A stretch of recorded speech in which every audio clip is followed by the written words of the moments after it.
It is, in a word, remarkable, an authentic backroom exchange, a picture of exactly what happens when the Tea Party that is taking control of the Republican Party isn't quite enough. Turns out to have inspired yet another third-party splinter group. And when the Republican Tea Party candidate talks out of both sides of her mouth in a desperate effort to get that another third-party candidate to drop out of the race. In our fourth story, it's Nevada Republican senatorial nominee Sharon Angle. The Republicans have lost their standard, their principle. So I said, all right, I'll work with it. You want to see DeMint? I have juice with him. At a meeting last week at the home of an Angle advisor, the Senate candidate tries to persuade Tea Party of Nevada candidate Scott Ashton to drop out of the race to support her instead. Also present, Tea Party of Nevada Chairman Sid James and Richard Zeiser, the Angle advisor. A completely legal audio tape of the 38-minute meeting was obtained by John Ralston of the Las Vegas Sun. Angle wastes no time trashing the Republican Party once Mr. Ashton begins expressing his disdain. I don't see a difference between a Republican and a Democrat. I know you're number one. But, you know, it's true. The Republicans have lost their standard. They've lost their principle. But Angle then tries to pivot, explaining that she has the machinery of the Republican Party right where she wants it. The one thing you said about the machinery that has endorsement from the Republican side, they have no choice. I mean, it's me or Reed. I mean, that's what they got. In some ways, it's exactly where we want that good old boy thing, is in the box. Candidate Angle then launches into a lengthy David and Goliath analogy in which she is, of course, David, leaving Senate Majority Leader Harry Reid as the apparent Goliath. But in her telling, establishment Republicans are also villains by weighing her down with the armor of political machinery which she needs to cast off. She wraps up the David and Goliath analogy with this. And that's exactly where I'm at right now, is trying to get them to leave me alone long enough to where I can get my sling and go after this guy. You go like I do on character and principle. And they've got this political machinery that they'd like you to wear out there. It isn't this time, and you've tapped into it.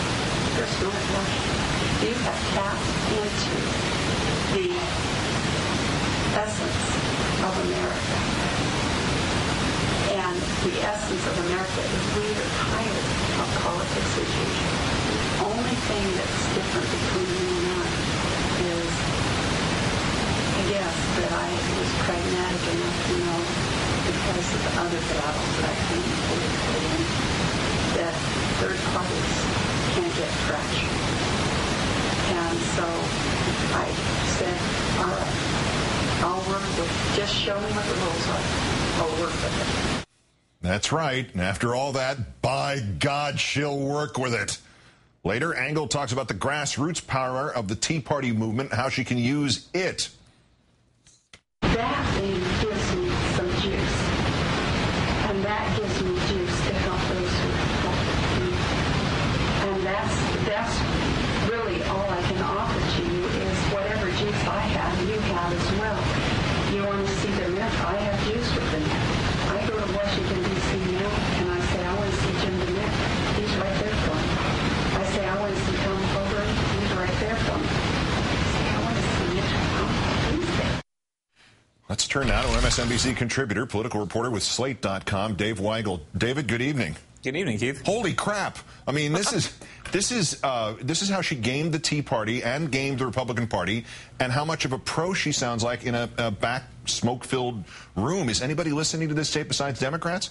Well, it's a hard tape to listen to. The audio quality reminds me of one of those things a ghost hunter will put next to a wall to find a poltergeist. But actually, the campaign is not happy that this is another day they don't get to talk about Harry Reid. They've only got 30 of these days left to attack Harry Reid, and they think this was kind of a mistake to have this meeting.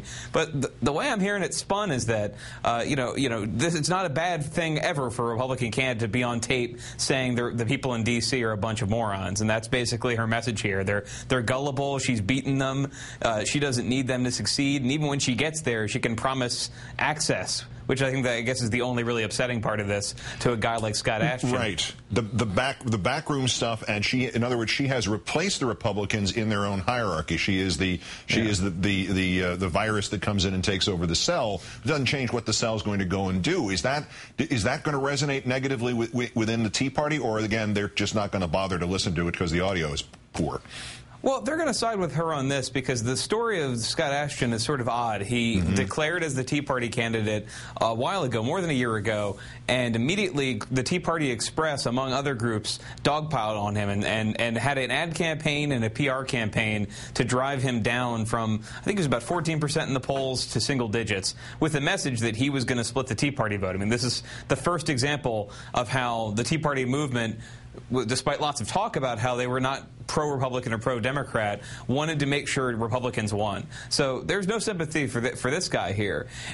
It is, and she's right, I think, about the Republican Party in D.C. There have not been a lot of an appetite for not giving Tea Party activists whatever they want. I mean, the best example is probably in Delaware, where after they lost their preferred candidate in the primary, Mike Castle, when Christina O'Donnell came in, the National Republicans went from saying they weren't going to support her to giving her a donation and supporting her in the press and saying she had a chance after all. I mean, I think Angle is right here. I mean, she will. Now, either she's going to get played for a sucker or she will have a lot of pull. It's just weird to hear her say immediately that she can promise it. But Ashton is not dropping out of the race. He still could get that sliver of support. Ms. Angle correctly described that as possibly being enough to cause her to lose to Harry Reid.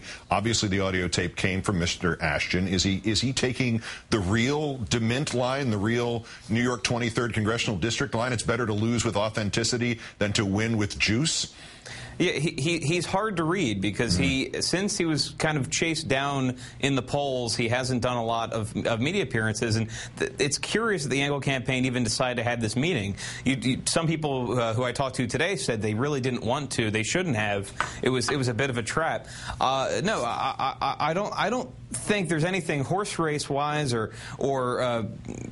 anything revealing about the election apart from the fact that if she needs to grub for votes from this guy, she's not beating Harry Reid the way that people thought Harry Reid was going to be beaten. At the beginning of the cycle, just a couple months ago, it was assumed that Harry Reid was the ultimate example of how doomed the Democrats were because Nevada's the worst place in the country for foreclosures. He's the leader of the Democratic agenda in the Senate. The fact that it's this close, I think, is the thing that should give Democrats the most hope. But you don't want to read too much more into Ashton. This is, unfortunately for Democrats, not a case that's repeating itself in many other parts of the country. For the most part, Republicans, Tea Party activists have just swarmed into the Republican Party without many questions. Slate.com political reporter, MSNBC contributor Dave Weigel. As always, Dave, great thanks for your insight. Thank you.